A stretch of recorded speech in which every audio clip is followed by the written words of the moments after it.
Okay, Tom, the recording is on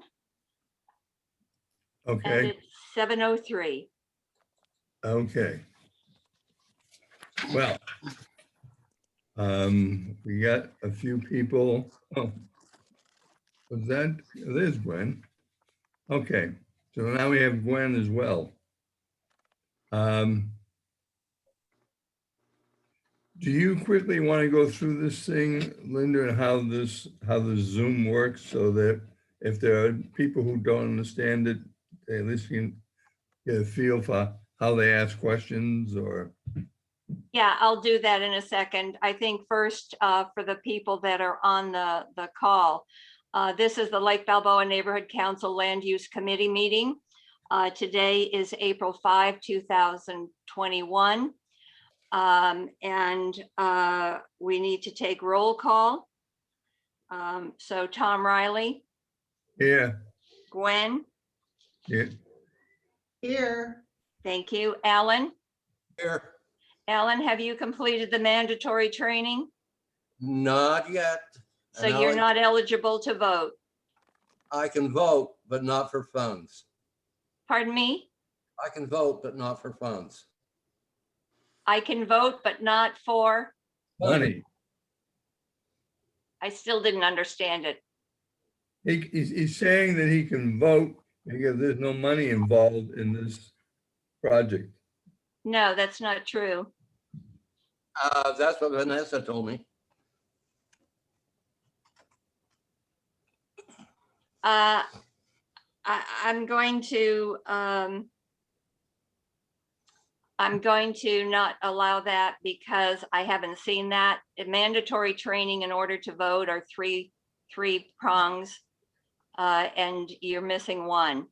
So we've not allowed you to vote in the last, I think, 5 meetings because of that. So I'm not going to allow you this one. I apologize, Alan. That's fine. Mary Penniman. Linda Pruitt, Here. Karen Schatz, Here. Jim Stein. Here. Okay, we have quorum. There's a change on the agenda, number 3, public comment, the very last sentence. Board has discretion to comment or not respond. That is not correct. The board cannot respond on public comment, just FYI. So there are items for discussion. And in order to discuss these items, I need, if you're here on the Zoom call, at the bottom of the Zoom screen, there's a hand that's raised. If you click that, then your hand is raised, and I see that your hand is raised, and it goes in order of who raised hand first. If you're on the telephone, if you would please do a display 9 and *9, that will give me an indication that you wish to speak. And then if you do an *6, *6, that will unmute you and we'll be able to hear you. So that is it. Take it away, Tom. Okay. Let's make this as simple as possible. The voting members on the land use committee, if they can raise their hand, at least everybody will know who they're talking to. You okay, Aaron? Tina, you comfortable with it? Okay. Thank you. At this point, Aaron Green is going to give us a presentation, a short presentation on the project itself. Just, I know there are a number of new people who couldn't make it to the first meeting who were very interested in what was happening. We have asked Alan to give us a short presentation of what the project is all about. And then after that, we'll have a 30-minute period of questions and answers. And then we'll have a 15-minute meeting of discussions by the land use committee followed by voting and recommending to the neighborhood council what they think of the project. Any questions? Thoughts, feelings, ideas, emotions? Okay, Aaron, it's all yours.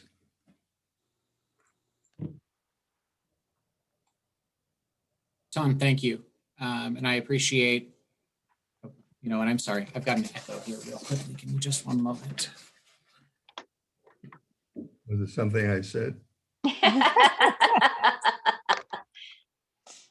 Is it the dog? Did you need the dog in?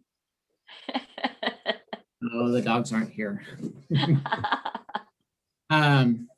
So Tom. Before you start, Aaron, Mary Penniman has joined us. It is now 7:08 and Mary Penniman is with us. And she's also part of land use. Mary, raise your hand for a second. Nicely done. Very nicely done. Okay. Back to you, Aaron. Okay.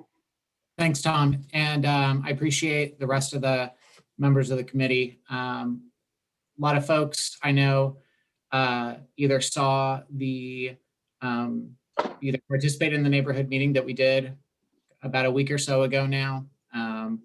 And I know that the video is also online on your website, Tom and Linda. So for the purpose of today, what I'm going to do is give a shorter version of the presentation on the project. And so summarize the project and hit some of the key items, but I also want to focus on some of the questions that came up during the during the community meeting, and really touch on those that seem to be most of interest. Linda and Tom, I know that we also responded to all of the questions in writing that were submitted to us last week. So I imagine that everybody on the committee has received those as well, since those were, you all asked us to send those responses back by the end of last week. So we had those in on Friday afternoon as well. So I'm going to share my screen.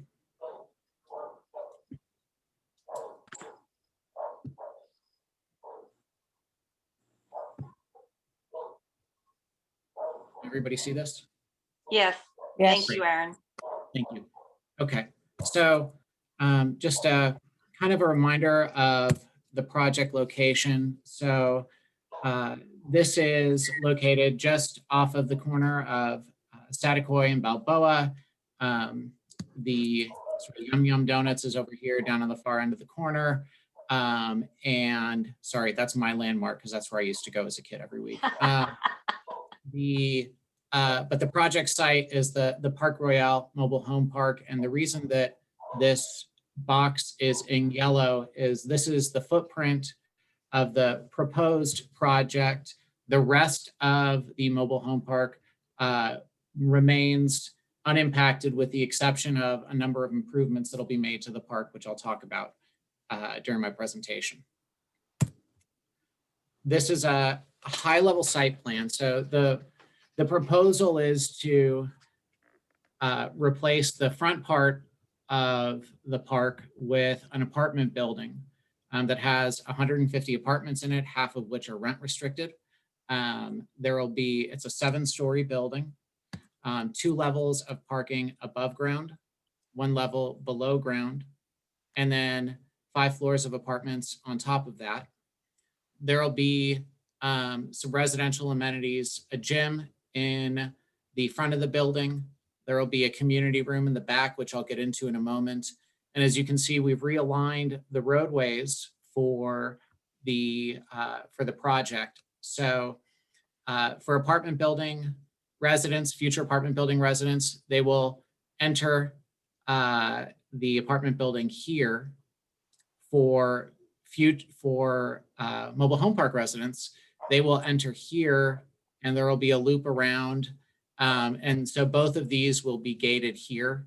And Aaron, then I'm not seeing a pointer or I'm not seeing where you're indicating. Does anyone else? Yeah, I can see it. I see it. You do? Okay, sorry. So can everybody see this okay?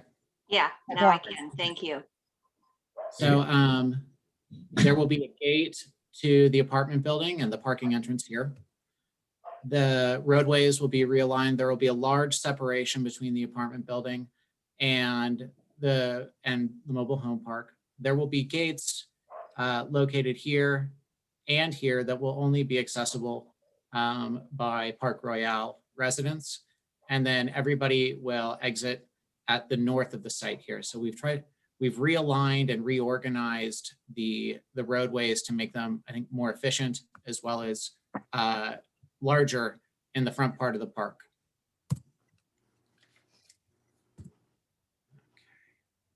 Sorry. Okay.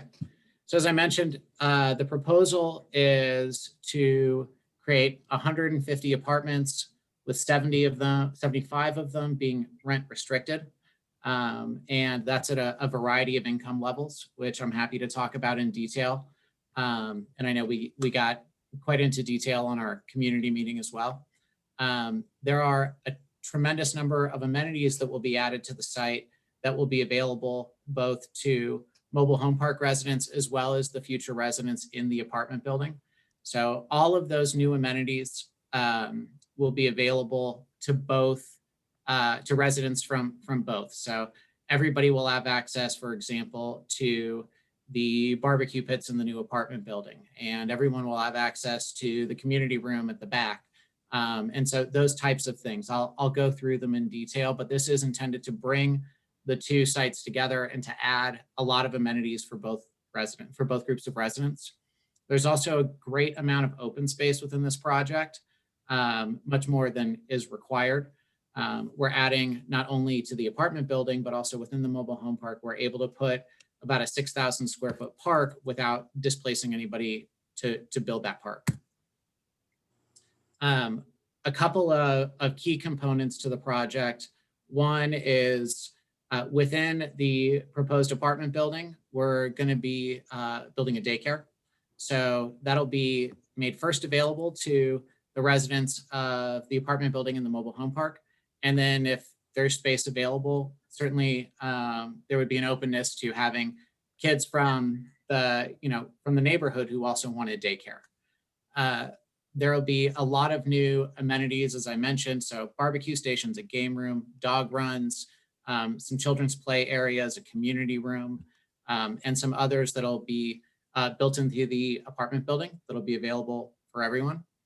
We will be upgrading and refurbishing both the trash area and the laundry facilities in the mobile home park as well.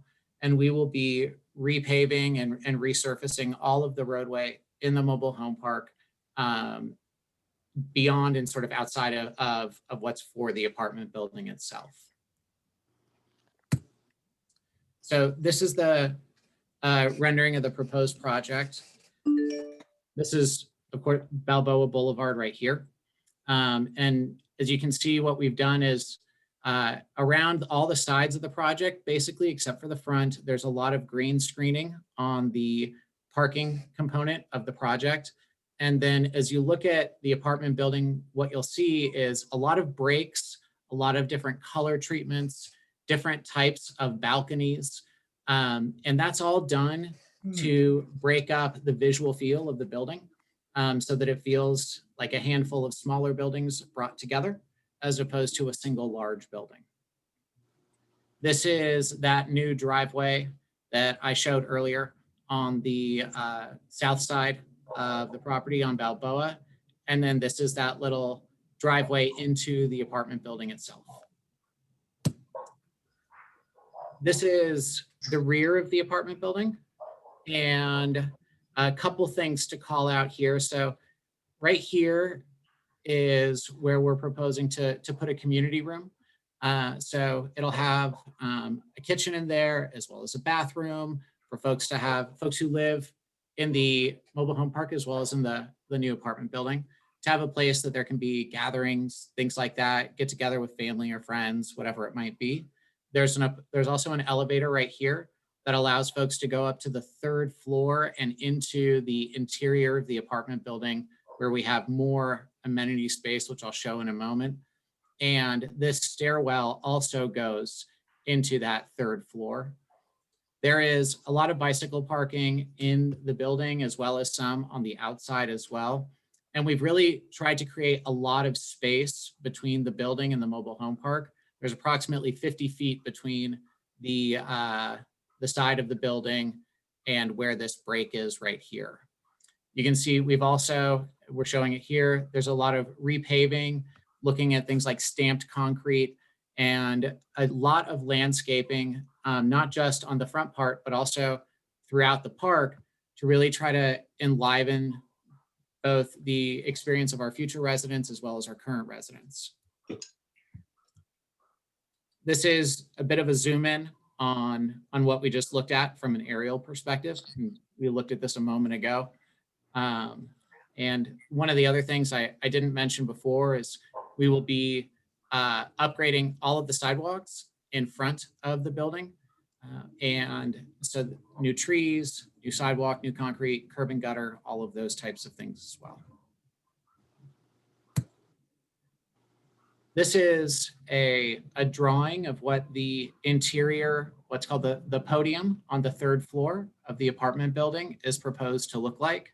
And this is the landscaped portion. So we've got some children's playground areas. A few of us were talking before about how, there used to be jungle gyms and there would be glass, sort of the old dangerous jungle gyms. These are not the old dangerous jungle gyms or play areas. These are the ones with the soft, spongy ground on them. Some barbecue pits and other spaces. Right here, it's a little faint to see, but this is where the daycare is. And on the plans, it says daycare on the top and lounge and game room on the bottom. There is a collapsible door in between the two spaces. So during the day, this full space becomes a daycare. And then after the daycare closes, or on weekends, for example, if the daycare isn't running on weekends, then this becomes a separate space. One of the other things I mentioned is that we were able to add a park to the interior of the mobile home park. So right here, so about halfway in the middle of the site between the far end and Balboa, you can see we're proposing a 6,000 square foot park. The way that we're achieving this is without asking anybody to move is right here, there are some existing trash facilities and laundry facilities. This is the other location currently for trash and laundry facilities. And what we're proposing to do is combine them and really rework and rebuild this building here, add more washers and dryers, those types of things, and also make it more efficient so that we can create this park, which again has some of that sort of soft, spongy type feel to it. Some, excuse me, some other places to play. There are a lot of families that live in Park Royale, and we also expect that there will be a number of families that move into the apartment building. We have 40, I believe 45 two-bedroom units in the apartment building. And so given the fact that there's going to be a daycare there and a lot of these other family-oriented amenities, we do expect that there will be a number of families that move into the apartment building. One thing that we heard from folks as we were going, and my associate Tina, who's on the call with me, pre-COVID, Tina was able to go talk to some of our neighbors just to the west of the site in the blocks surrounding it. And one thing we heard a lot was this median here on North Balboa is really kind of a sad median, that there could be some trees that could be added there. It was just kind of felt neglected, if you will. We also heard from folks who lived on North Balboa that this could be a really nice amenity for them as well. And so what we're proposing to do with the project is replant that median and add trees, other landscaping to really make it a lush experience. And if you look here, you can just kind of see the proposed apartment building on the other side of the trees. And that's approximately what this would look like once the trees are planted. So for our neighbors directly across Balboa, the apartment building would be barely visible. You would still be able to see some small portions of it, largely on the ground level, but not so much on the higher level. we heard a lot of, we got a lot of feedback about parking. And we've done a couple of things with this. So one, we have added 32 parking spaces between the original proposal that the Land Use Committee saw when I first presented in 2020. So we went from 154 to 186 spaces. We did that by going underground. Typically, on projects that have a lot of rent restricted housing, it's too expensive to go underground because going underground is just quite a expensive endeavor. But we've decided that we're going to do that in response to a number of the issues that were raised. We also believe that there are going to be a lot of folks who live in the future apartment building that will be taking the bus, using public transportation. So there are 18 bus stops within 3/4 of a mile of the property. And we're putting in 191 bicycle stations. Not that we expect everybody to ride their bikes everywhere, but we want to make as much as possible alternative modes of transportation, using things other than getting in your car, making that as possible, as easy as it can be. So there were a number of questions that came up, and I want to run through some of these quickly. Tom, I know I promised quickly.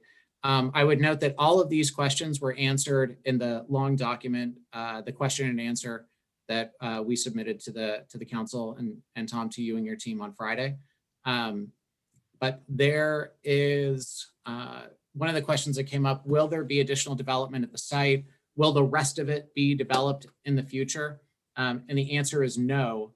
And the way that we're setting this up with the apartment building at the front on the Balboa side, as opposed to the back side, is really emblematic of that. If there were contemplated future developments, you would put the apartment building at the back as opposed to the front. By putting it at the front at the Balboa side, it makes it exceedingly difficult for future development, almost infeasible. And so this really is only ever intended to be the only change that takes place on this site. Why are we doing so much rent restricted and low income housing? As I mentioned in several of our last presentations, the required amount of rent restricted housing at this site for this application is 11%, but our client is proposing to volunteer another 39%. That is specifically because this project was designed with the intent to try to provide additional relief to folks who were having trouble affording housing. And just to sort of create some clarity on who folks might be in the rent restricted housing, this could be anybody. These folks, the income starts at around $27,000 and it goes up from there. But what that means is that's somebody who bags your groceries, or a teacher at a local Catholic school, or somebody who works for the city of Los Angeles, or a licensed vocational nurse, or a receptionist at a community health clinic. Those are a lot of the types of folks who would be able, who would qualify for this lower income housing. I want to make clear, because there were concerns about, or I should say questions about, whether or not this was homeless housing. This is not homeless housing. This is for folks who who can't afford the market rate. And so we're setting aside half of the project for that. There has been a tremendous amount of outreach within Park Royale over the last 2 years now, approximately. Each resident within the park, whether they're impacted or unimpacted, has been visited, whether it's by phone, door knock, mailer, flyer, at least 5 times, in some cases more. And I can talk about that. One of the things that I did note in our last meeting, our community meeting, are those that we have established a partnership with Valley Community Healthcare, which is a local community clinic, to place some of their employees in our rent restricted housing. And the way that we're going to prioritize our rent restricted housing is threefold. One, we're going to provide the first right of refusal to existing residents who are asked to leave as a result of the project. 2, have a partnership with Valley Community Healthcare. And then 3, establish a local notification network so that folks who live close to the project, they are informed, and then also community groups like, for example, the Lake Balboa Neighborhood Council, we can, and would, if you'd receive it, set up a notification list. So when units became available in the building, you all would hear about them, could share that information with folks who live in Lake Balboa. Aaron, Yes, Tom. can you finish up with the answers to your questions in the next 4 or 5 minutes so that the people who are on tonight who have questions will have an opportunity to ask those questions? Yes. Any questions? Let me just answer 1 or 2 more, Tom. So one of the questions that we spent a lot of time talking about was what happens to the residents in the 23 mobile homes that are in the front of the project that we're proposing to relocate as a result of this project. So each household will get a very substantial package that includes not only financial support, but also hands-on support to help folks find new places to live. That assistance is custom prepared with a relocation expert who we have had on board for approximately 18 months. They have had conversations with most of the residents in the park. A handful have decided they didn't want to communicate with us to have those conversations. To give you a sense of what these support packages look like, every household that owns a mobile home will receive a minimum of $50,000 plus assistance finding a new place to live. If folks want to use that money towards the down payment of a new home, we'll help them find a lender. If they choose to rent, we'll help them find a new place to rent, and a host of other things that I can get into. But that's something that we have strongly committed to. Those commitments, there is no impact on those commitments regardless of someone's immigration status. I know there have been some questions about that as well.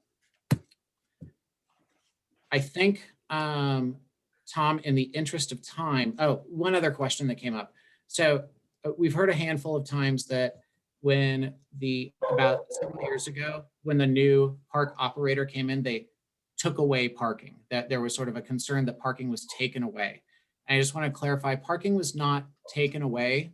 What happened was the fire department came into the site and saw that the prior mobile home park operator, the operations company, had been allowing residents to park in the fire lanes, and it was a fire safety hazard.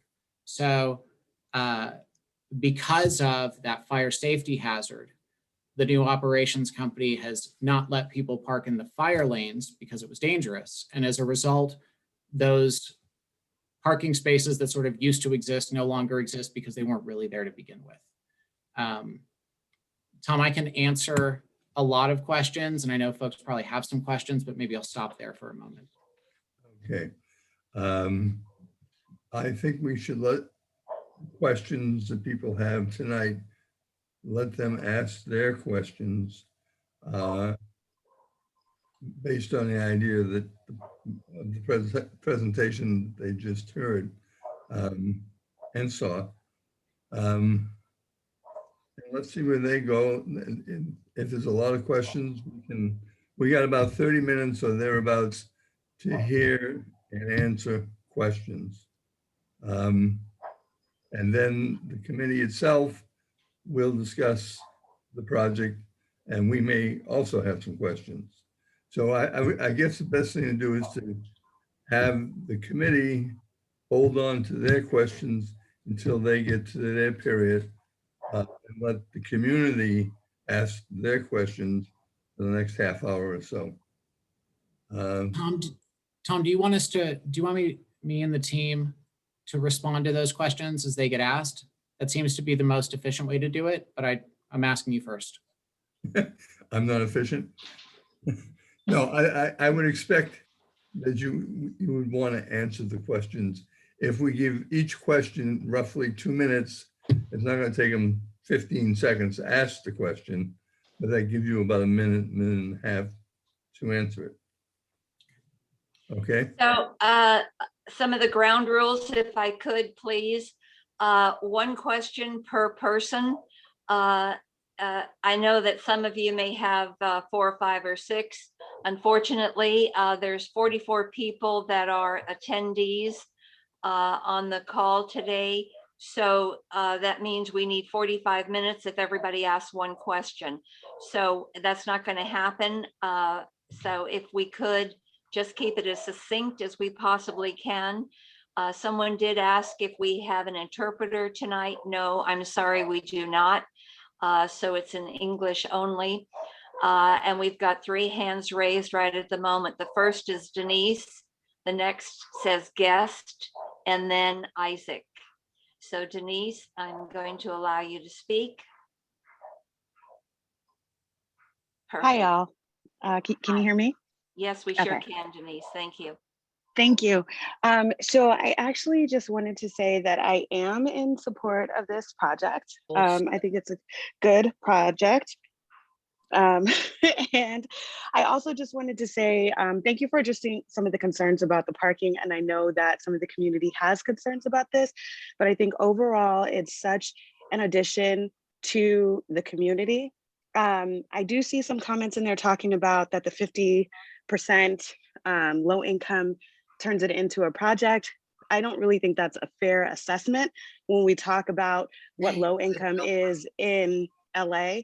It's, you know, you could be making $50,000 a year and still qualify for low income housing.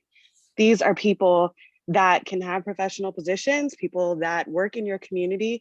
And I think that we all know that housing is extremely high in LA.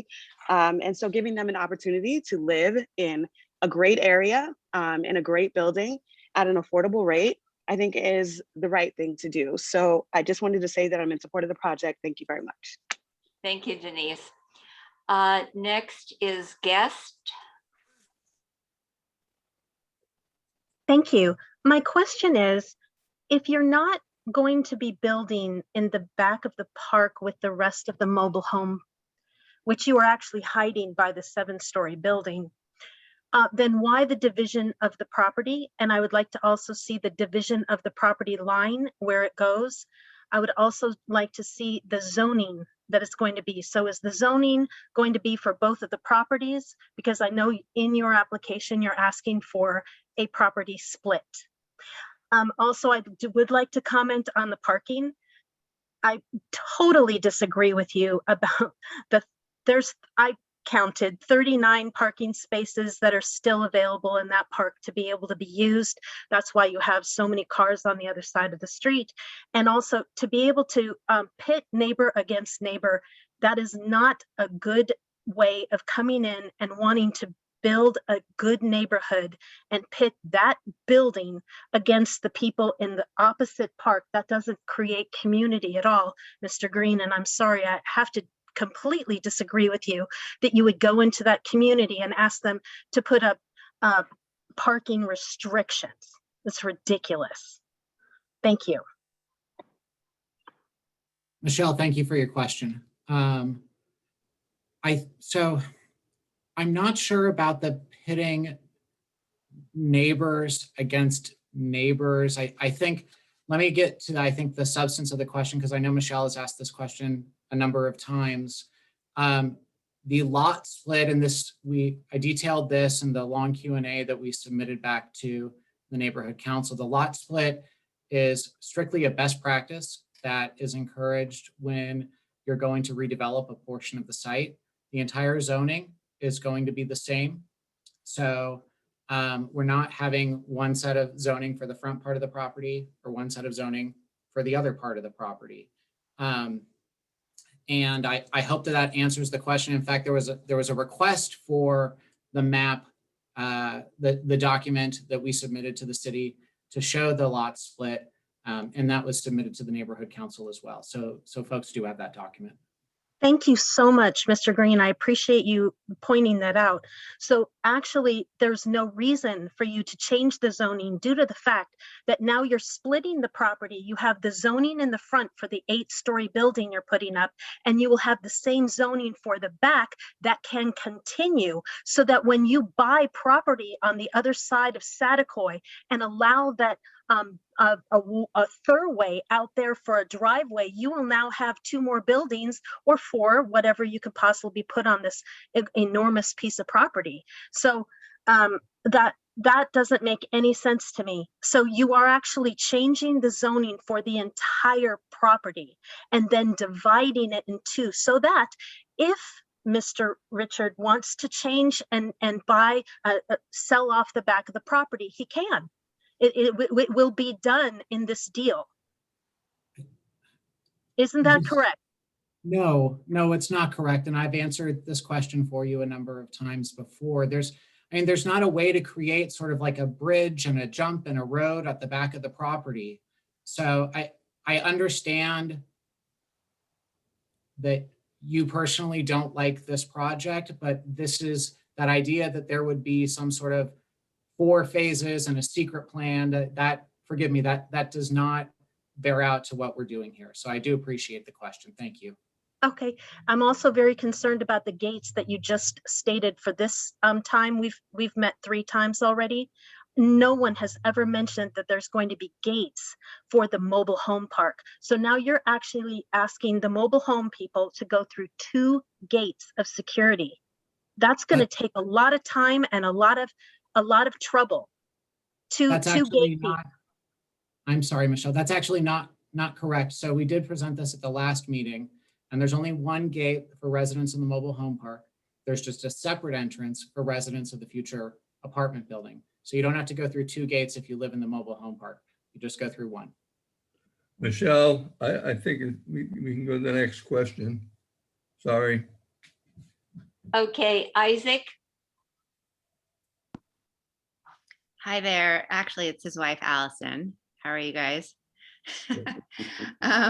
So I thank you for having this evening. We were here the last time, and I am not in favor of an 8-story building going up 3.5 blocks from my house for a variety of reasons. One of them being traffic. And I typed in a question earlier about if there was going to be a right turn only upon the exit onto Balboa, and you had said that it was probably all the questions were answered in what you had sent over to the council on Friday, and I'm just wondering if that was one of the questions that was answered. I'm very concerned about traffic. I'm mostly concerned about people pulling out of that property and trying to make a left onto Balboa. And it just seems very, very dangerous for the quantity of people that are going to be living there. Thank you. Allison, just a quick clarification. The project is proposed to be 7 stories, not 8. On the issue of exiting the property, we're waiting for the city's Department of Transportation to finalize their assessment of the traffic study.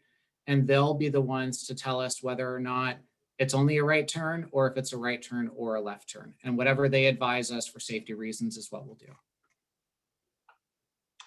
Then we have someone identified as admin, and after that would be JT.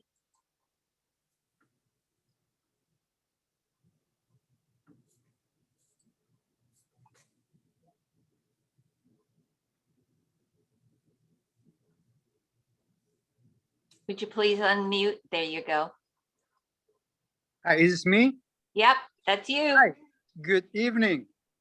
How are you? Fabulous. Good evening, council members. My name is Eric Kosciani. I'm a neighbor and owner of that shopping center on the corner of Saticoy and Balboa Boulevard, right by the proposed project at that 7650 Balboa Boulevard. As you know, I've been an active member of this community for many years, and I'm eager to share my strong support for this proposed development. As a business owner and a neighbor, I can tell you that we desperately need more well-designed housing and infrastructure, such as the project we're discussing today.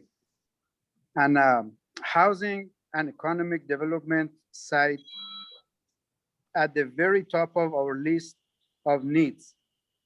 And if addressed, will help our community recover from this past year. And I think this project will tangibly help with both. I can tell you that every business opportunity in my complex will greatly appreciate our new neighbors, and I look forward to welcoming them. We need to make room for new life and usher in fresh energy to our community. I hope you will see the pain and pressure our community is under, as well as this opportunity right in this front of us to help a lot of folks and improve the space for every one of us. All of this just by giving your support.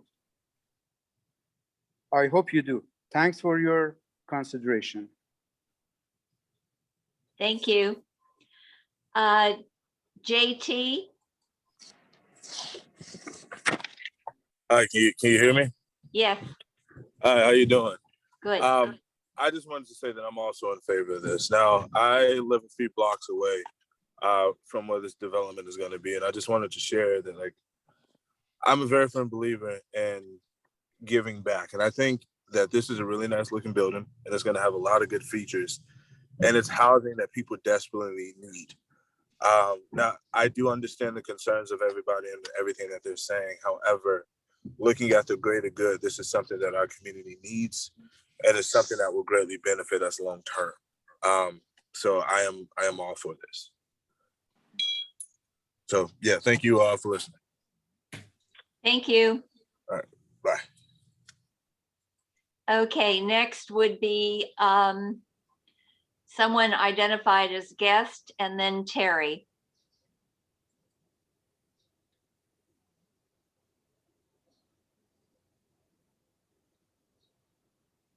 Sorry, I have a quick question, but can you come back to me? Yeah, Thanks. Terry? Can you hear me now? Yes. Hi. I just want to say I am greatly against this project. I have lived on Balboa, just above where they want to place the building, for more than 25 years.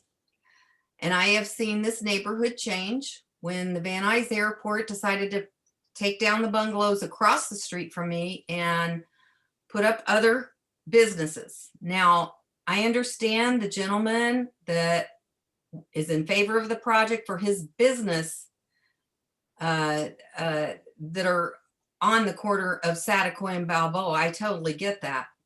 But what I want everybody to understand is the traffic. I could be the traffic person for you. I could tell you exactly what's happened to the traffic on Balboa. It has greatly changed on the 405 freeway. They exit the 118 and now come down Balboa.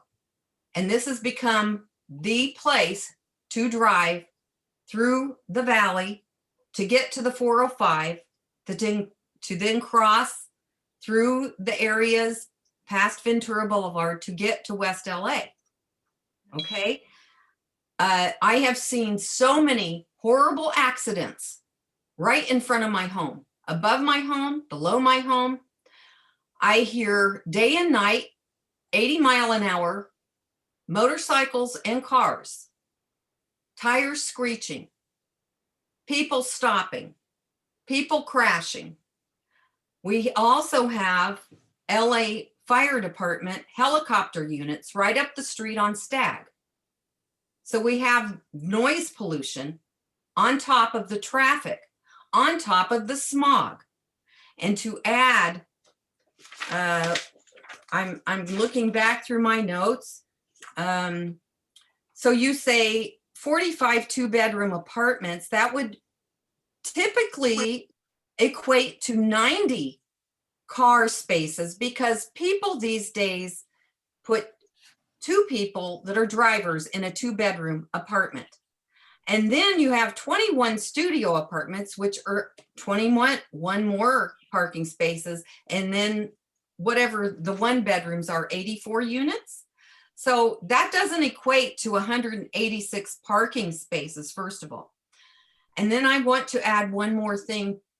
You know, you've made this, it's a beautiful project. I'm not against you doing this, but not on this street, not in this location. This is what I'm against. Okay. This neighborhood has changed, but we are like a little freeway already. We already have people coming from other neighborhoods, not just the mobile home parks, other neighborhoods, because people are cramped. And let me tell you, people own more than 2 cars. They own 3 and 4 cars, and they just want a place to park them. Okay. We have people dump trash on our medians. We have people defecate on our streets, and we do not have city that comes in and takes care of this. I have to do it for my house all the time. Every day I'm out picking up.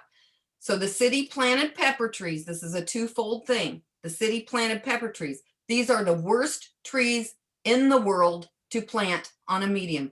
They drop all year long. So your flowery, beautiful landscape will not work. Who's going to maintain it? Who's going to pick up the trash? Who's going to, you know, put in the water, all that? Who's going to do that? I'm against this project. So just a couple of things there. I mean, when Terry, I hear your frustration about the way that your neighborhood has changed over the last 25 years. And I hear your frustration about the fact that there are existing problems or things that you feel are problems in the neighborhood. What I would say is that this apartment building and its future residents and the tremendous amount of help that all of the 75 rent restricted units will provide, as well as the 75 market rate units, will have a de minimis impact compared to what you're seeing right now, if any. There is I believe, a perception that one apartment building is somehow going to flood Balboa Boulevard. But what you're talking about, Terry, is an existing problem that you see with an entire city driving down Balboa Boulevard. 150 apartments where people come at different times, or some people are taking the bus. There's not all of a sudden thousands of additional cars or even hundreds of additional cars that end up in the community or on Balboa at any given time. These are very spread out impacts. And, you know, I hear you saying you've got problems with folks who, you know, are defecating on your lawn. That's not something that we as a proposed, you know, as the developer can deal with this existing issue. We're trying to help folks with housing and address other issues as well with this project. So. Well, I thank you for your comment, but somehow I don't believe what you say, okay? Because I work for a developer. I work for a property management company. I really know a lot, okay? And I have a lot of experience in life, my friend. So with that being said, I am also concerned about the community that's being displaced and the people that are being left behind in the community behind the big building, which is going to block our mountainous view, which we have no structure in the middle of the valley to this grand size. You can go down to Ventura Boulevard and see it, but not here. There actually won't, and Terry, I addressed this in the long Q&A that I submitted to the neighborhood council, but because of the angle at which the building is and your separation across the other side of Balboa Boulevard, there's no view blockage of the mountains to the extent that there is one. And So I just want to make that really clear. Thank you. Next will be Miguel and then Laura. Hello?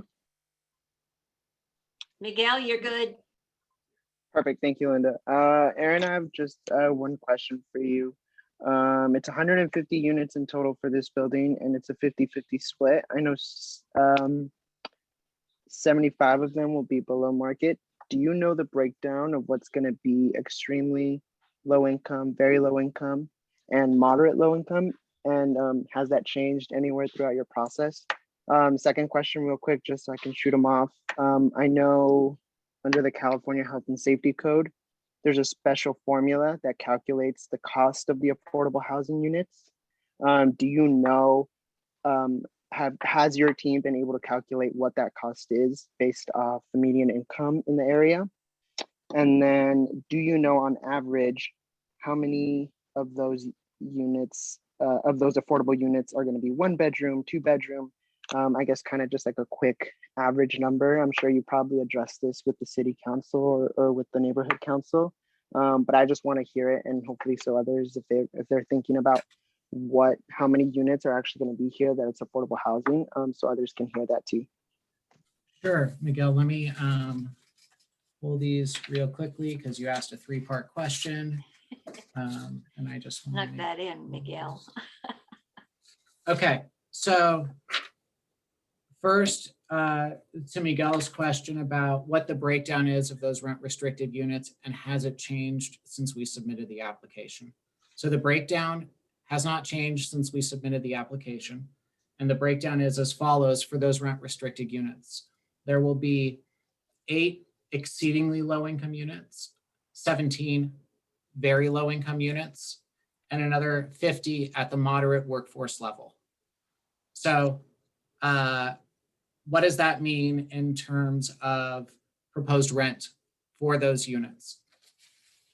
These are approximations. They change slightly every year, tied to consumer price index and a broader formula that we do not set, that the county sets. But for this year, for example, an extremely low income unit would rent for about $590. A very low income unit would rent for about $980. A moderate unit would rent for around $1,500. So that's kind of the breakdown of what that is. And those are all the rent restricted units. So, and it's a diversity of those. In terms of the percentage breakdown, 30% of the units in the building are 2 bedrooms, which means that an equivalent 30% of the rent restricted units will be 2 bedrooms. We have, sorry guys, we have 14% studios, which means that 14% of the 75 will be broken up in sort of an equal proportion. And then the remainder are 1 bedroom units, and those will also be equally broken up in terms of the different rent distributions. It will also be dispersed throughout the building. So 1 unit that is rent restricted will be identical to one that's not rent restricted. You'll have them on the 2nd floor and the 7th floor and everywhere in between. Perfect. Thank you, Aaron. You're welcome. Thank you. Linda? 2 more questions? Okay. Laura? Hi there. I apologize in advance if you've already answered these questions. I was on another meeting or another call, so I'm just gonna ask them as quick as I can, okay? So you have 150 units, 75 are below market. What does that mean exactly? When you say market, this market is what to you? So that was the question I just answered for Miguel, which means below market is set by the city in those different formulas that I just talked about. So you were using the calculations that the city put out for those? So yeah, we will covenant them for the property at that sort of percentage level that we just discussed. Okay, and how is that getting managed? So management is, Jake, I think something we're still going to look to establish once and if the project gets approved. As I mentioned earlier, we already have commitments in terms of how we're going to publicize and recruit the availability of the rent restricted units, and there will be a management company for the entire building. So it won't be like sort of separate management companies. There will be a very comprehensive management company for the entire building. And Jake, I don't know. I'm sure you're factoring equity and all those other issues into this discussion, right? Yeah, absolutely. And in fact, I think it's a very important point that, you know, equity and recognizing the fact that this building does, I think, speak to some of the inherent and historical challenges that Lake Balboa has had on some of these issues. This building really does, I think, set a standard if there are going to be new developments in, you know, Lake Balboa. And I know folks have different feelings about that. You know, this really sets a high bar for anybody else who's going to come in, given the voluntary 39% additional of below market rate. Okay. What is, I'm assuming this is a TOC application or not? This is not a TOC application. Okay, great. Thank you. What is the minimum unit size? Hold on. Smallest studio is 432. Largest 2-bedroom is 813 square feet. So what the minimum work out to, or the, I'm sorry, the average? I'm sorry. Like Golly, Laura, you're really putting me to the test here. Sorry, babe. I asked this to all of my land use people when they come in. So average unit size is 583. 584. Okay, so about 583. 583. Okay, got it. So I'm looking at this address on Google, and unfortunately, there's no street view of that. I'm only seeing from the rooftops. I can't tell if maybe there's somebody on the board that can tell me. I'm assuming that I have the address right as 7650 Balboa in Van Nuys.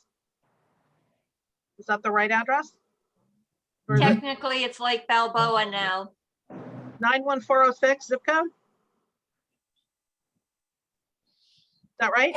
Correct. Yes. Okay, so what I'm seeing, and it doesn't look like family housing, but it could be. You know, this particular location looks like a spot zone. You've got it looks like an aquarium on the other side. It looks like a very narrow property, which is why I'm assuming you're going 7 stories. I think what the issue that you're having from people is that if the height on either side goes so far above, you're basically opening up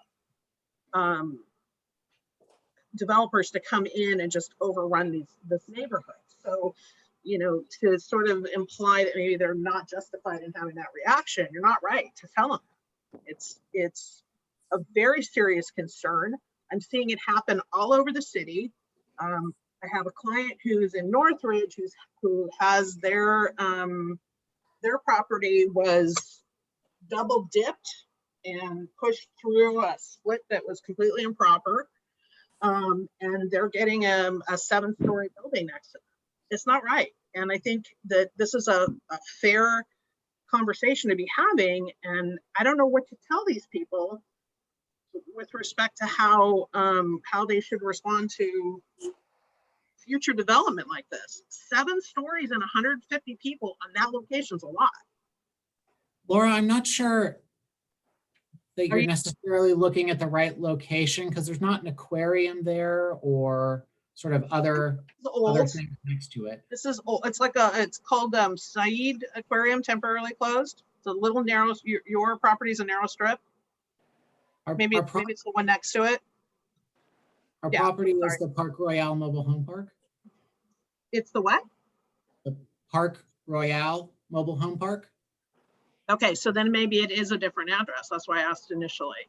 And it's Balboa Boulevard, not Place? Correct. Okay. Okay.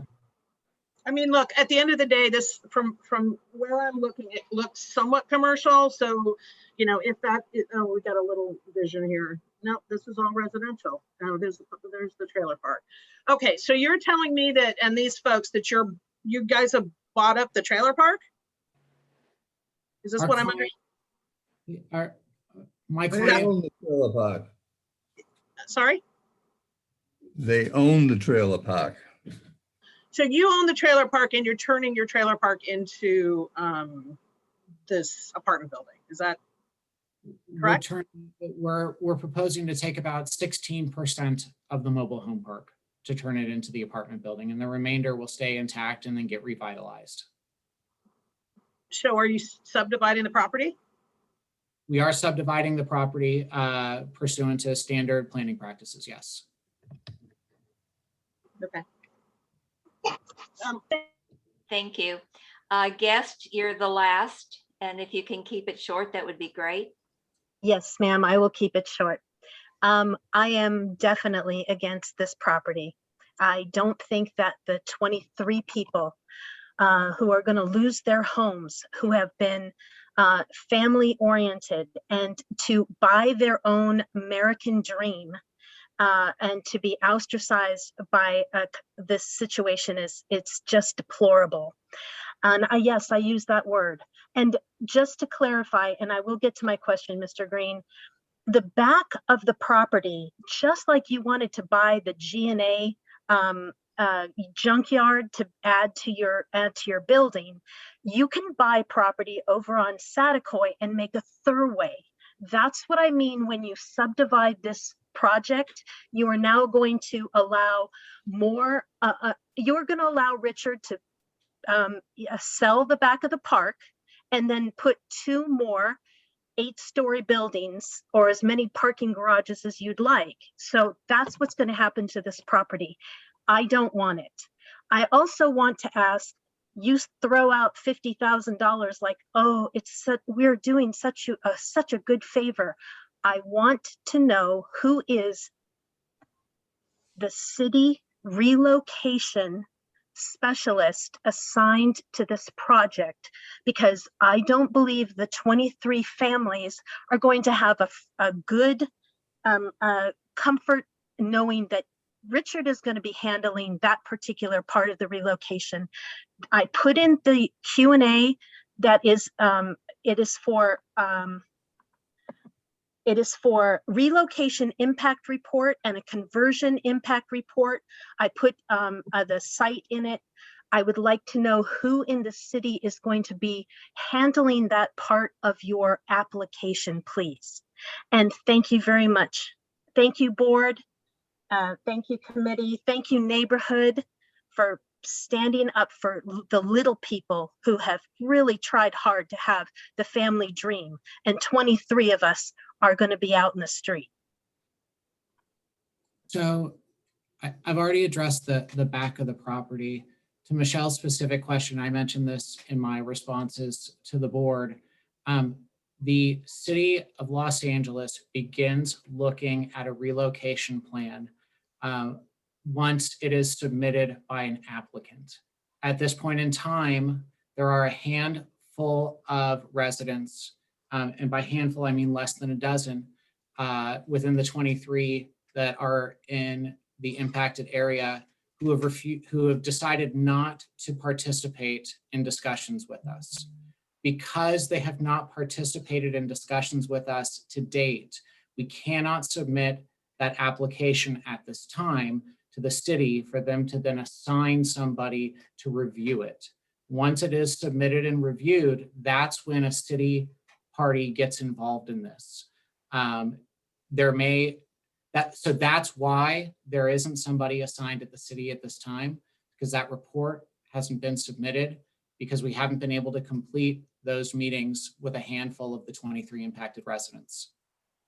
Okay, I'm sorry, before it goes to the city, you still have to do the impact report, and you have the other report as well. And with the residents who choose not to speak to you, it's because they've been bullied and intimidated and harassed. So of course they don't want to, they're scared. They're very scared. I'm sorry you feel that way, Michelle. That's certainly not the intent that anybody ever had to provide to you. And I know that the folks at OPC who have tried to get in contact with you have done so a number of ways, but I would be happy or, you know, I know that there are lots of other folks who would be happy to talk with you directly about this. A neutral party, please. That's what we're asking. A neutral party, not the people who want the project and not the people who are going to lose their homes, but that's what the city asks for, is a neutral relocation specialist. Thank you, sir. All right. Okay, That's it on the questions from everybody who has joined us. Just to quickly review the steps. This is the second time that we've had a community meeting because this project was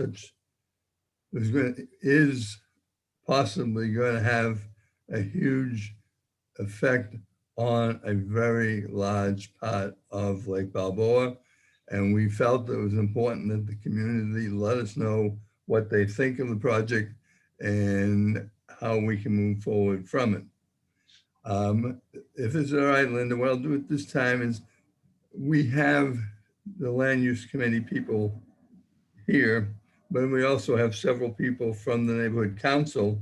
So I would like to have the neighborhood council people involved in the discussion. They won't be involved in the voting, but they'll certainly be involved in the discussion for the next 10 or 15 minutes on our reaction to what the community has presented to us as to what they want. I think at this point,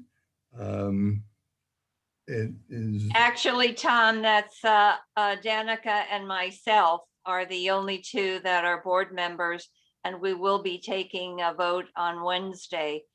So the questions really should come from your committee at this time. Okay. Danica, you can slip them to me when she's not looking. I guess the first thing I'll start it off and then we get into the questions, etc. Just for everybody's information, we did take a poll 2 weeks ago, a week and a half ago, and 84% of those who were part of the poll were against the project. There was a total of 69, of which 58 said they were opposed to the project. I haven't been keeping that a secret or anything. It just never came at a better time to give it out. But one of the questions, you know, as someone pointed out, if we have what you are doing, this is all about the community that lives here today and going to be living here for a while. The project itself, as someone, I think Terry mentioned, is grand, but it doesn't fit into this neighborhood. It doesn't fit into Lake Balboa community. There's nothing else like it here. And the traffic is going to be unbelievable, but I'll get into that in a second. But what you're doing, or what the project is doing, is they're taking a property that has 125 units. They're removing 23 of those units and replacing them with 150 units. So you're going from 125 to roughly 275 units. That's more than doubling the size of the project. And you're putting the 7-story building right up on the street instead of down in the back by the wash. Someone mentioned along the way that puts about 1,100 people on the property. That's an incredible number of people trying to get out of one driveway between 7 and 8 o'clock in the morning. The other thing as far as driveways and turning left or turning right, you have to think about is that you have the storage center just to the north of you. Now, there may not be a lot of people going in there during between 7 and 8 in the morning, but there will be. And also in the evening, you will have a lot of people who go to that storage center, and they are in the process of knocking down the one they got and putting up a facility that's going to have 300 plus storage facilities. You're going to have a huge amount of traffic, and their driveway is right next to the driveway that you're proposing. So traffic is just pure, it's an accident waiting to happen. And unfortunately, it's not going to take long for it to happen. But enough about me. All right, one more question. Seriously, who on the land use committee would like to ask some questions or have some thoughts or some feelings or ideas? I guess go ahead and ask them. Jim Stein. I have 4 questions. In the previous meeting, Aaron, you were talking about improvements to the Park Royale area. And something was mentioned about previous problems with plumbing and so forth. When this is done, if it is done, would Park Royale be individually metered? If residents would like their stalls to be individually metered, then yes.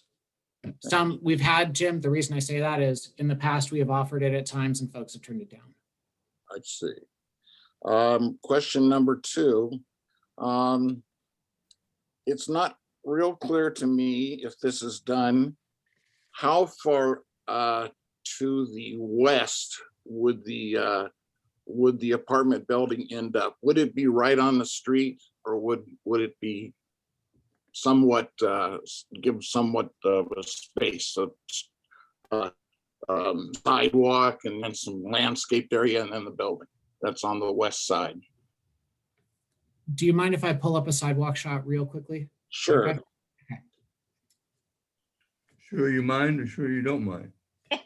All right. I'm good with it.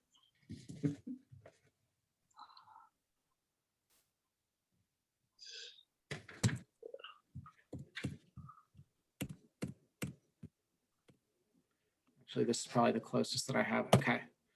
So actually, sorry, Jim. Yeah. So here, okay, this is a good way to look at it. So you can see right here, this is sort of the width of the existing sidewalk. Can you see the hand on my screen? Yes, I can. Okay. So we are pulling the building back a bit. You can see there's some additional depth there. I see. Okay, thank you. Yes. If this was approved, the zoning was approved, and I don't know whether you can answer this or not. Tom might be able to answer this. He's a pretty smart guy, they tell me. No, I tell you that. Oh, yeah, that's where I heard it. Would it be possible, feasible, to approve the zoning for this project only?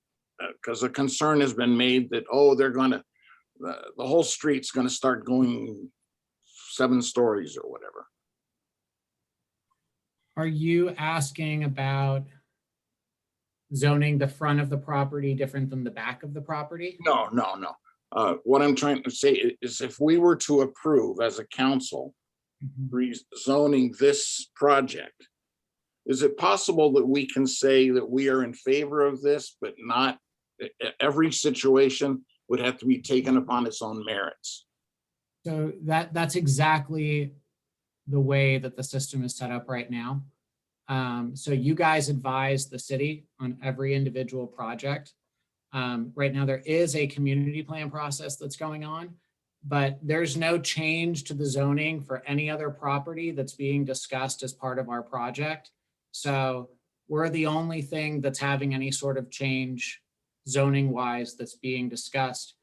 If the storage folks next door wanted to propose something, they would have to go through their own 2-year application process, just like we have. I see. My last question is this, And that is, this is, if it were to happen, the largest building, the tallest building, and certainly in that area.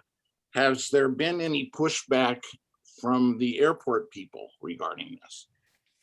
No. Okay. Thank you.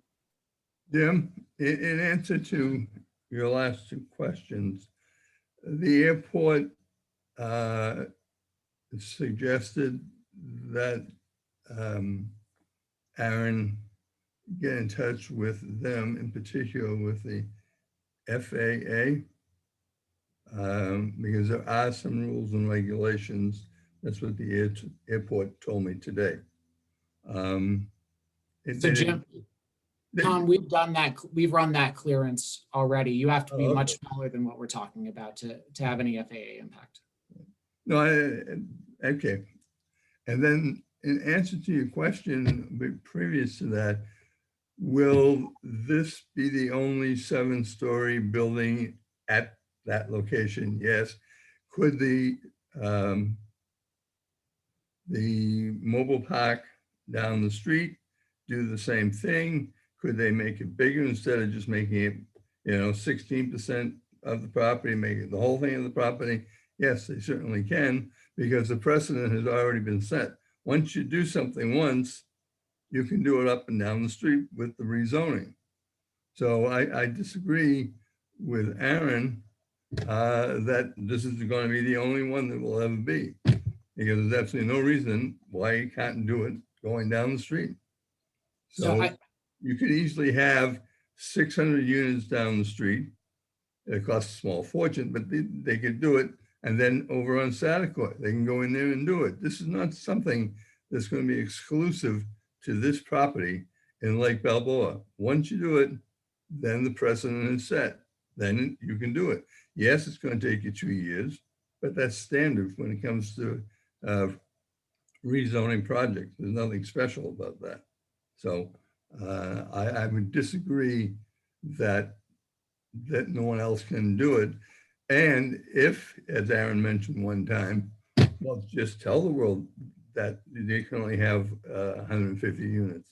If we could do that, we would tell this project, no, you can't have it. But we can't say no. We don't have that power. So in answer to the question, that someone else going down the street and around the corner, no less, could easily put up 600 to 800 total new apartment buildings and take out the 2 mobile home parks. Tom, let me, and forgive me, this is just going to be a difference of opinion. Somebody could ask to do that. There's not like a legal precedent that once one project is approved, the others have to get approved. Aaron, this is a variance though. You're not by right, correct? That is absolutely correct. Okay, you guys don't have to approve this Well, at all. the city of Los Angeles doesn't. Yeah, that's right. No, but this community doesn't have to approve it. Okay, I'm sorry. I'm sorry. This is now the time for the board, not for the attendees. I appreciate your comments. We've got some questions from Karen and then Gwen. Well, my question exactly was, if we say we're against this project, what weight does that have? Or does it end up happening anyway, and then we lost our ability to negotiate on certain aspects of it that make the project better or worse? Because I feel like it's going to get approved whether we hate it or not. Is there a possibility that the community says no, enough, and it doesn't happen? The Moss project Right. didn't happen.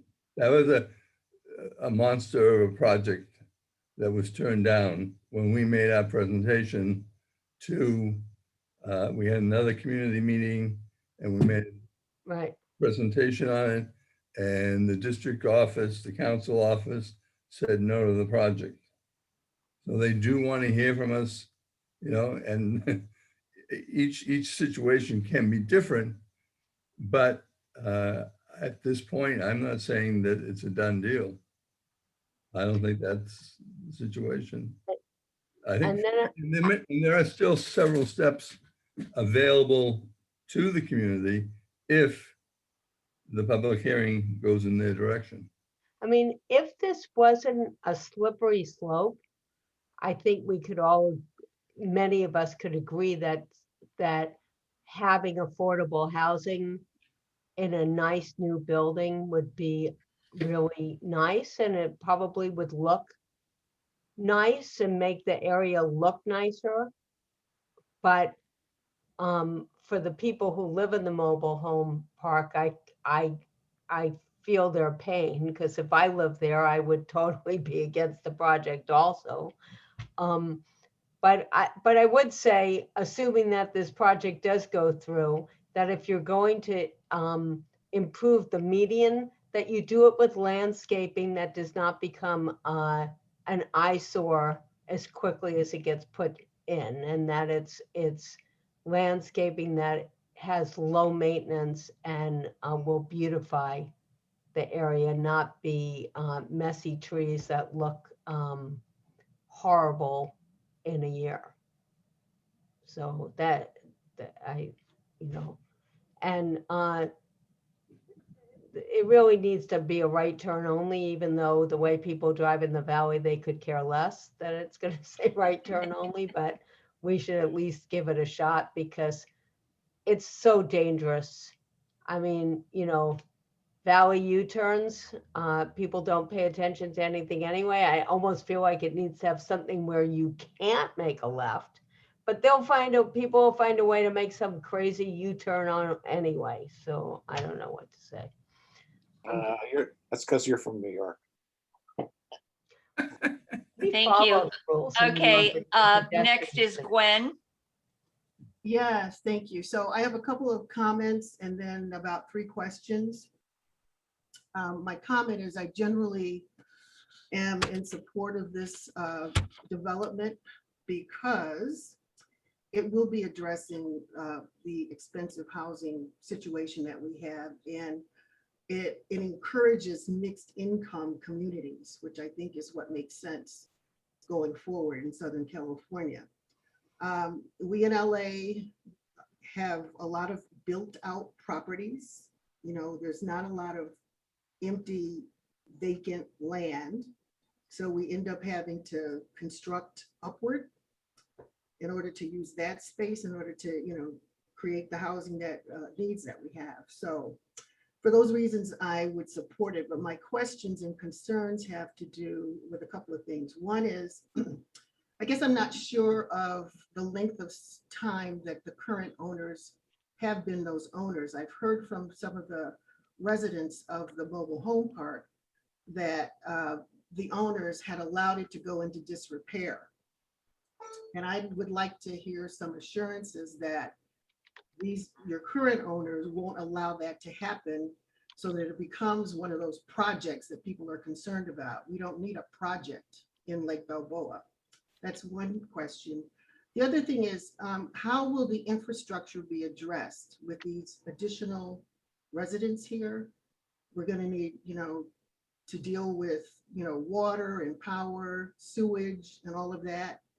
How is that going to be addressed?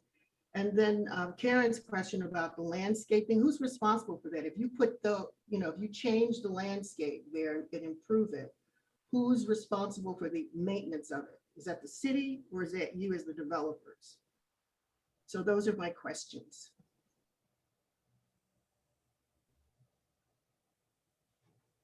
Thank you, Gwen. Going backwards, on the landscaping on the proposed median on the west side of Balboa, we would have to work with the city. We would be willing to take on that responsibility if the city would allow us to do it. So we would be willing to take that on as long as they would allow us to do it. 2, in terms of infrastructure, so water, power, sewage, things like that. Before anybody ever puts a shovel in the ground, you spend about a year working with the Department of Water and Power to do needs assessments, not only for sort of what's already there, but also what the future building would propose. And oftentimes what will happen is developers will have to spend actually quite a lot of money upgrading the infrastructure, not just for themselves, but for everybody else around them. I'm seeing this, quite frankly, on projects all over the city. So, so that would be something that would have to be resolved to the satisfaction of the Department of Water and Power, who certainly doesn't take it easy on anybody. And then third, as it relates to the condition of the mobile home park, what I can say, and I don't know if there's sort of a specific moment in time that you're referencing, but when our client purchased this property, it was in really rough shape. And I remember sitting down with, and I mentioned this during the community meeting with SLO Fuentes over at Love's, and he and I and his partner were talking about the changes that he had seen to the mobile home park over the last 10 years. And so while it's not while it's not the best mobile home park in Los Angeles, the improvements that have been made, as I understand it, and as I heard from Senior Lead Officer Fuentes, have been very significant in terms of safety improvement. I know that the ownership has spent hundreds of thousands of dollars on infrastructure upgrades, as well as aesthetic upgrades and things of that nature.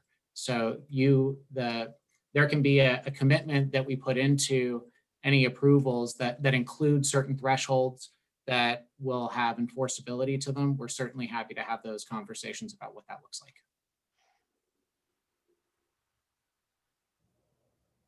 Okay, next will be Danica.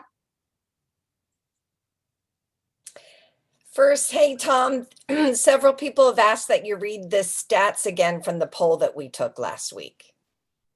You want to hear them again? Yes. Oh, as long as I get time in front of the camera, I'll do it. 84% of the people who were in position or who registered with the polling or voted in the polling, 84% of those that were polled were opposed to the project. Okay. 16% were in favor. And tonight, off the cuff, without doing a poll, the general feeling hasn't been positive. Okay. One of the things I would just like to stress about the poll, and the reason we didn't give out the exact numbers previously, is we don't know if these are stakeholders or not. We're assuming that most of them are stakeholders. So this is just like a straw poll. This is just giving you an idea of the feeling of the people that were on the call, on the Zoom meeting. It's not dyed in the wool that these are stakeholders and these stakeholders want X. So just understand that it's just an idea of the community at large. And Linda, can you remind me, were people who were on the phone able to vote on the poll? No.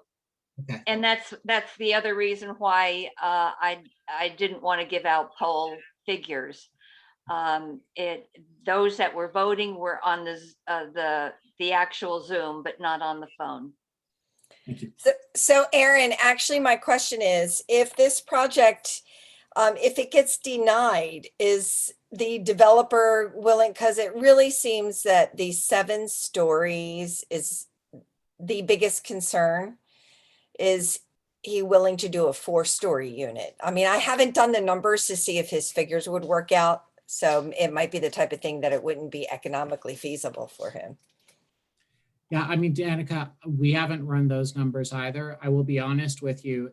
If the project, if you're talking about chopping it in half, then you lose the main benefit of this project, which is being able to provide so much voluntary affordable housing. And I have heard, I know we heard in the community meeting a week or 2 ago that was actually what some people wanted, was less affordable housing. But that's not what the goal of this project is.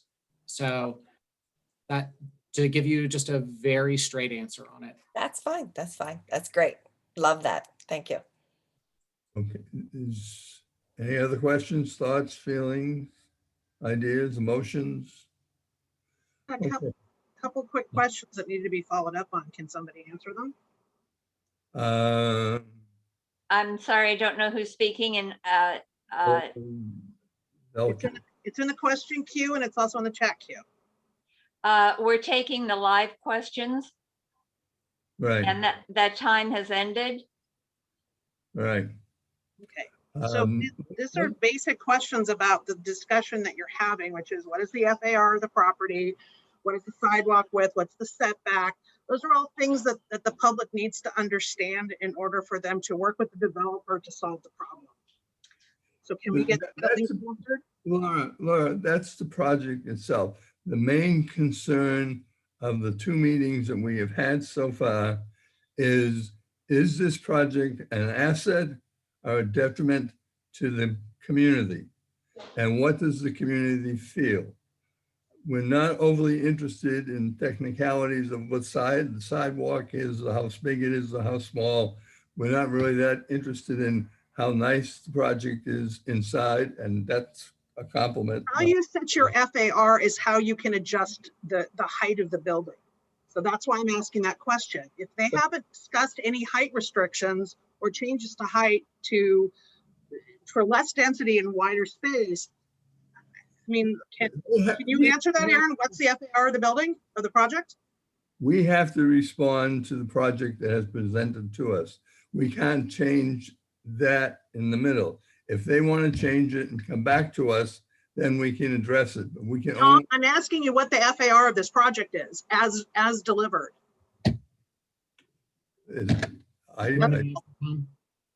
What is it? I gotta pull it. And what's the setback from the sidewalk?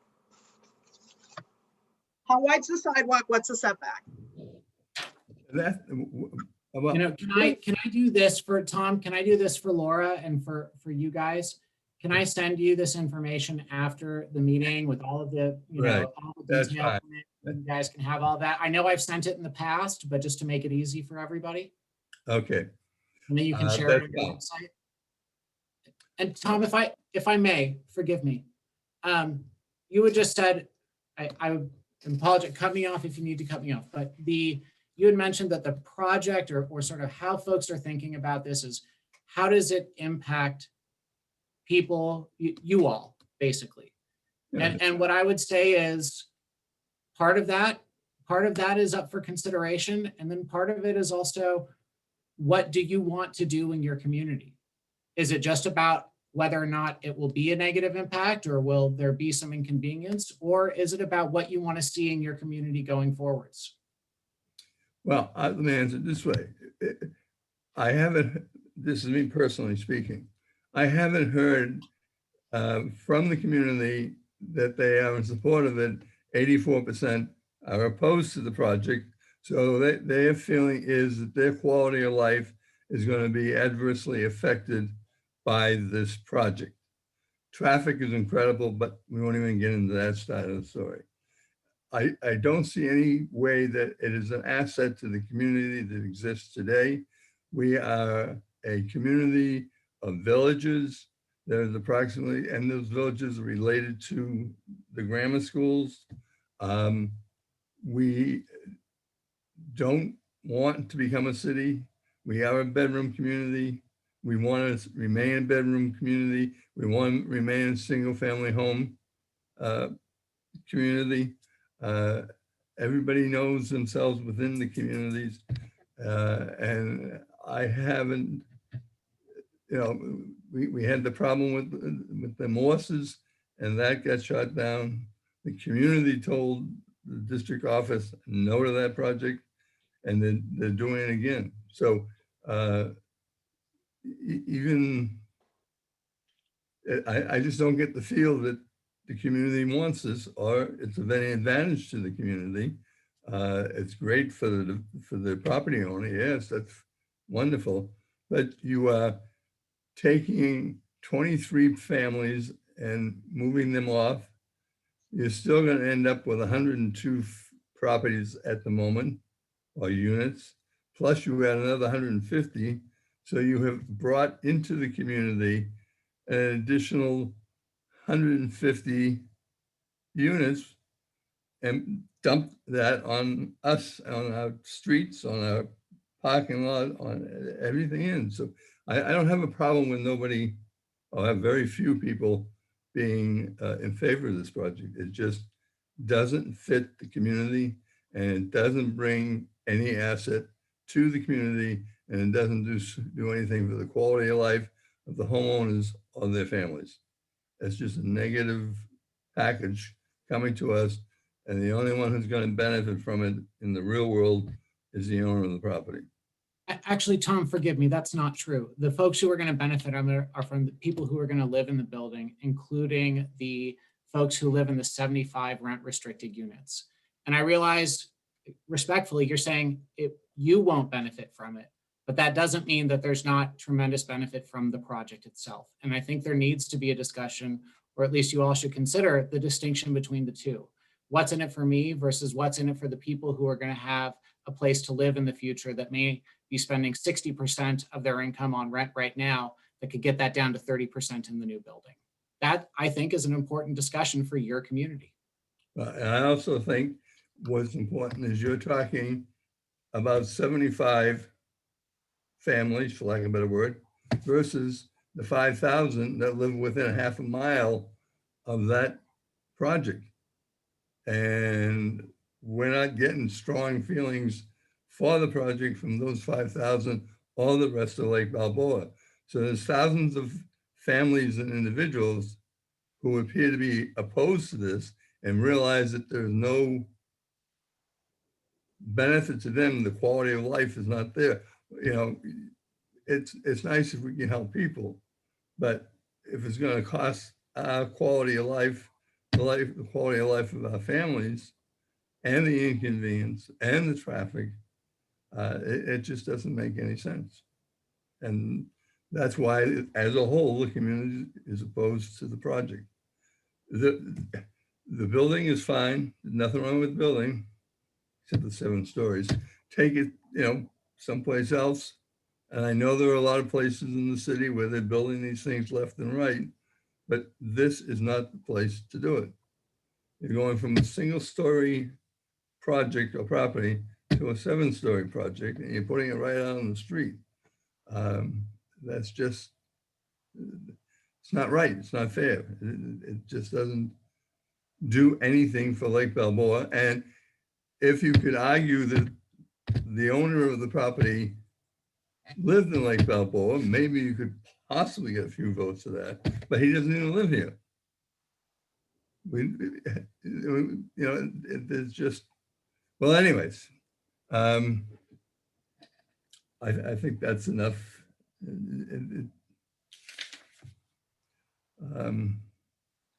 Why don't we take a vote? Is there any other questions, thoughts, feelings? Tom, can I just make one closing statement before you guys vote? Oh, Sure. Okay. I mean, I think I am hearing what, Tom, you're saying, and it sounds like, you're trying to speak for folks in the neighborhood, which is they don't feel like the project helps them, that it's a burden on your community because there might be traffic created by the project, or that somehow there's, we heard this a lot in the community meeting, that there is a fear that lower income people are somehow dangerous or bad or something else like that. And I just want to say, I guess, first of all, I don't think many of those things are true, and there's no evidence to bear it out. And then second, I would ask this neighborhood council, what are your priorities? Are your priorities on helping people? Or are your priorities on, trying to avoid 0.1% more traffic on Balboa Boulevard? And those are really important questions, and I can't tell you what they are, but that is the type of question that has to be answered when you're asking about what's in it for us. We represent the community, and we take the community message to, obviously you, but in particular to the council office as well as planning. So it's not that the 10 of us or the 17 of us are in charge of the world and trying to control it. We're take the message. This is why the neighborhood council exists throughout the city, is to take the message of the community and bring it to the council office, to bring it to the mayor's office. That's more challenging, but to bring it to the council's office. And that is what we're trying to do. And Well, I mean, if that was the case, we could just put out a mailer.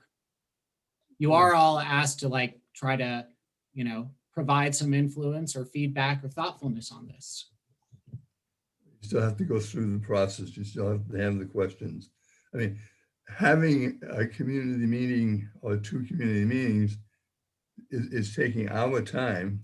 We're willing to put our time in and give our time to find out what the community wants and make sure the message, whatever it might be, gets there.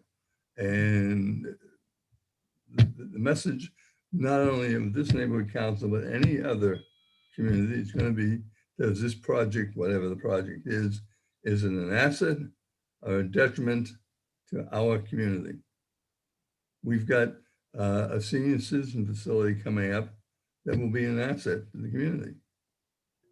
So, I mean, it's not we're trying to prevent helping people, but we do have projects that work.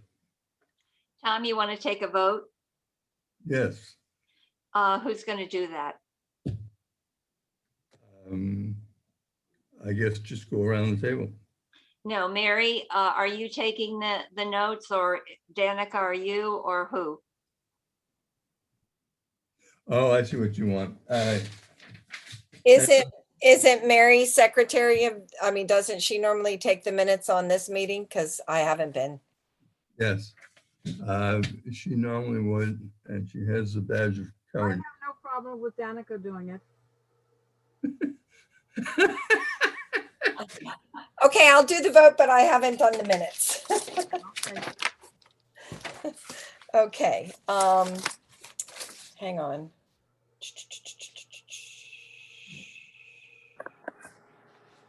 Oh, the committee members aren't on there. Sorry about that.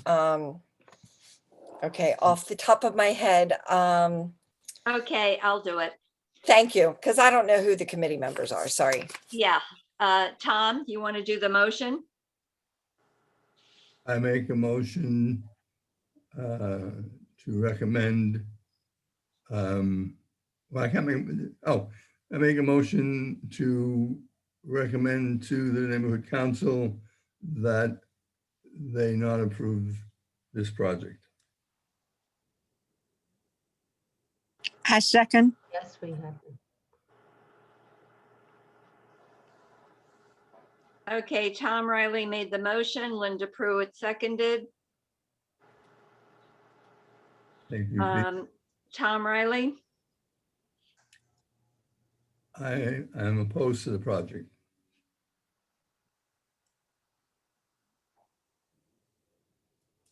Gwen, I'm opposed to the motion. Is that how we're voting? I support the project. I oppose the motion. all right. I'm sorry, Alan, I'm not going to let you vote. Apologies. Mary, I oppose the project. Linda Pruitt, I oppose the project vehemently. Karen, Can I abstain? Mhm. I abstain. Jim, I support the project. Sorry, I didn't hear what Jim said. I said yes. okay, there's 3 opposed, 2 are okay, 1 abstention. So the motion to oppose the project moves forward to the neighborhood council. And that'll be Wednesday night. I appreciate everybody's significant time this evening. Thank you very much for giving us, and I think, you know, folks who are, you know, following along, the opportunity to hear this discussion. Thank you. And I look forward to seeing folks on Wednesday as well. I'd just like to say that thank you for your presentation. It was very well done, and we appreciate all the time that you have put into it and the patience that you've had with us as well. Thank you very much, Aaron. Thank you, Linda. I was going to say that, but she said it. I'll agree with that. You made significant changes, and they're noted. Thank you, Jim. Okay. I think we can call the meeting to adjournment. No, number 3, public comment. Does the public have any comment on anything that's not on the agenda? And what is on the agenda is 7650 Balboa Boulevard.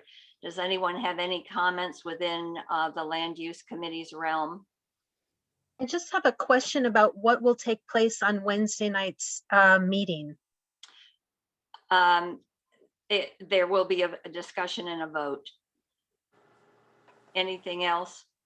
And it's a non-discussion item because if it were on the agenda, people at home might have determined that they would like to join us on the meeting. So we can't comment on any item that you bring up.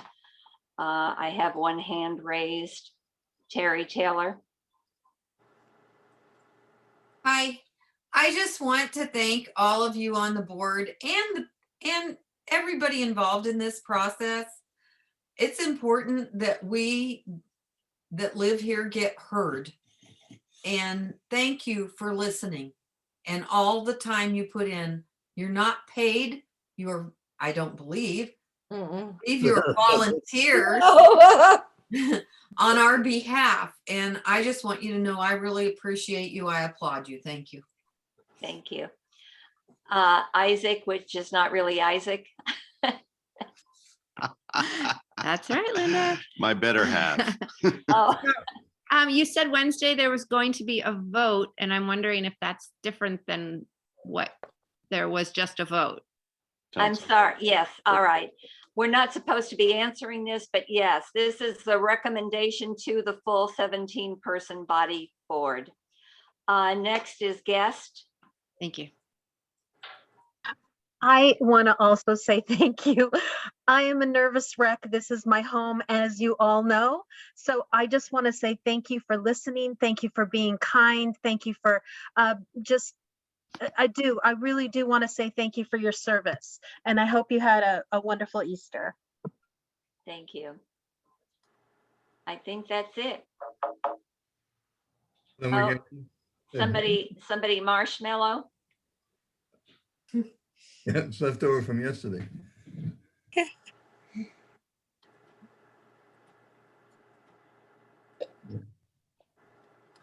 Guess their hand went down when I called on them. Sorry. I had the same problem when I was in school. Okay, Marshmallow. Can you unmute? There you go. Yes, for the meeting on Wednesday night, are we allowed to see the vote for that 17-person panel? Yes. Okay, thank you.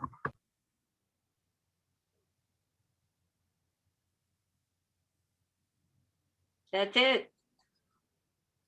We are out of people We're out of people. and we're out of time. Want to say the magic words, Tom? Let us adjourn. Thank you all. It is now 8:51 p.m. Thank you. Good Good night. night. Thank you, everyone. Appreciate your participation. Thank you. Wednesday. Your call.